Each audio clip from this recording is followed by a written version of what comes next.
ನೆನೆಸಿಕೊಂಡರೆ ಸಾಕು ಎಲ್ಲರ ಬಾಯಲ್ಲಿ ನೀರು ಬಂದುಬಿಡುತ್ತೆ ಅಲ್ವಾ. ಸೊ ಇವತ್ತು ನಾನು ತುಂಬಾ ಹೆಲ್ದಿಯಾಗಿರುವಂತಹ ಬಿಸಿಬೇಳೆಬಾತ್ ರೆಸಿಪಿ ಯಾವ ರೀತಿ ಮಾಡೋದಂತ ತೋರಿಸ್ತಿದ್ದೀನಿ.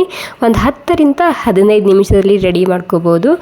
ಬೆಳಗಿನ ಬ್ರೇಕ್ಫಾಸ್ಟ್ ಅಥವಾ ರಾತ್ರಿ ಊಟಕ್ಕೆ ಎರಡಕ್ಕೂ ಸೂಪರ್ ಆಗಿರುತ್ತೆ ಈ ರೆಸಿಪಿ. ಹಾಗೆ ಮಕ್ಕಳಿಂದ ದೊಡ್ಡವರಿಗೆ ಎಲ್ಲರಿಗೂ ಸೂಕ್ತವಾಗಿರುವಂತಹ ಹೆಲ್ದಿ ರೆಸಿಪಿ ಇದು.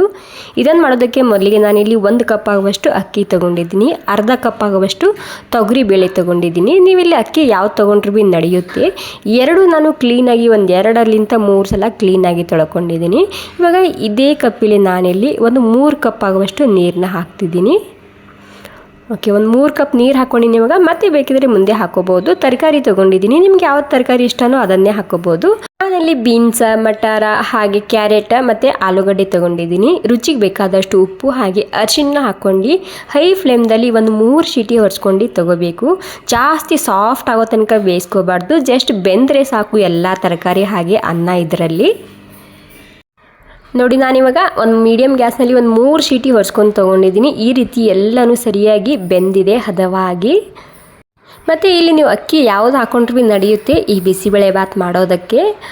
ಇವಾಗ ಕಡಾಯಿನಲ್ಲಿ ಎಣ್ಣೆ ಹಾಕ್ತಿದ್ದೀನಿ. ಎಣ್ಣೆ ಹಾಗೂ ತುಪ್ಪ ಎರಡು ಸ್ವಲ್ಪ ಹಾಕ್ತಿದ್ದೀನಿ ನಾನಿಲ್ಲಿ.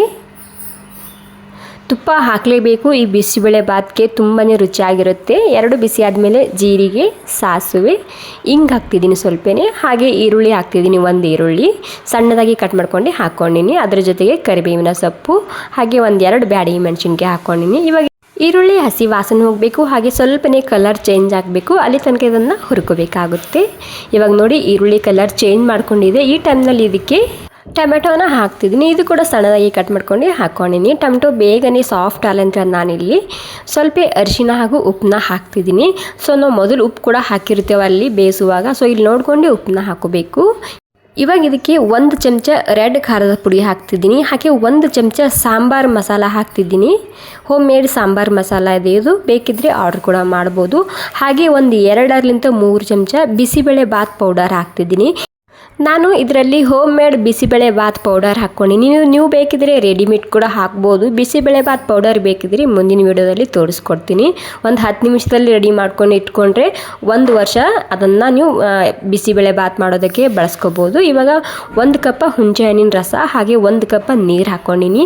ಎಲ್ಲನೂ ಸೇರಿಸಿ ನೀಟಾಗಿ ಮಿಕ್ಸ್ ಮಾಡ್ಕೊಂಡು ಹಸಿ ವಾಸನೆ ಹೋಗೋ ತನಕ ಕುದಿಸ್ಕೊಂಡು ಈ ಅನ್ನಕ್ಕೆ ಸೇರಿಸ್ತಿದ್ದೀನಿ. ಇಲ್ಲಿ ಕಡಾಯಿಗೆ ಸ್ವಲ್ಪನೇ ಮಸಾಲ ಹತ್ತಿದೆ, ಹೀಗಾಗಿ ಮತ್ತೆ ಕಡಾಯಿಗೆ 1 ಕಪ್ ನೀರು ಹಾಕ್ಕೊಂಡು ಮಿಕ್ಸ್ ಮಾಡ್ಕೊಂಡು ಇದರಲ್ಲಿ ಸೇರಿಸ್ತಿದ್ದೀನಿ. ನೀವು ಇದೇ ಅನ್ನನ ಕಡಾಯಿನಲ್ಲಿ ಹಾಕ್ಕೊಂಡು ಕುದಿಸ್ಕೋಬೋದು, ಬಟ್ ಕಡಾಯಿ ಸಣ್ಣದಿದೆ ಅಂತ ನಾನು ಡೈರೆಕ್ಟಾಗಿ ಮತ್ತೆ ಅದನ್ನು ಕುಕ್ಕರ್ಗೆ ಹಾಕ್ತಿದ್ದೀನಿ. ಇಲ್ಲಿ ನೀರು ಹಾಕ್ಕೊಂಡು ಅಡ್ಜಸ್ಟ್ ಮಾಡ್ಕೋಬೋದು. ಗಟ್ಟಿ ಬೇಕು ತಿಳಿಬೇಕು ನೋಡ್ಕೊಂಡು ನೀರನ್ನ ಹಾಕ್ಕೊಳ್ಳಿ. ಆರಿದ ಮೇಲೆ ಗಟ್ಟಿ ಆಗುತ್ತೆ ಅಲ್ವಾ, ಸೊ ನೀರು ಹಿಡಿಯುತ್ತೆ. ಇಲ್ಲಿ ಬೇಕಿದ್ರೆ ನೋಡ್ಕೊಂಡು ನೀರನ್ನ ಹಾಕ್ಕೊಳ್ಳಿ. ಹಾಗೆ 1 ಚಮಚ ಬೆಲ್ಲ ಹಾಕ್ಕೊಂಡು ನಾನು ಇದರಲ್ಲಿ ಬೆಲ್ಲ ಕೂಡ ಅಷ್ಟೇ ಮಿಸ್ ಮಾಡದೆ ಹಾಕೋಬೇಕು. ಟೇಸ್ಟ್ ತುಂಬಾ ಸರಿಯಾಗಿರುತ್ತೆ.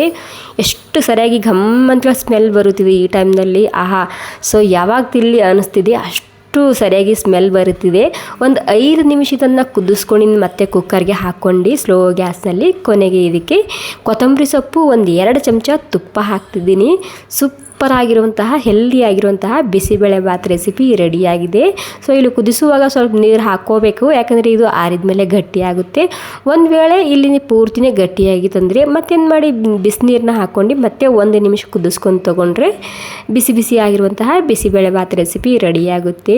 ತುಂಬ ಅಂದರೆ ತುಂಬಾ ರುಚಿಯಾಗಿ ಬಂದಿದೆ. ಇಷ್ಟ ಆಗಿದ್ರೆ ಒಂದು ಲೈಕ್ ಮಾಡಿ. ಥ್ಯಾಂಕ್ ಯು ಸೋ ಮಚ್ ಎಲ್ರಿಗೂ.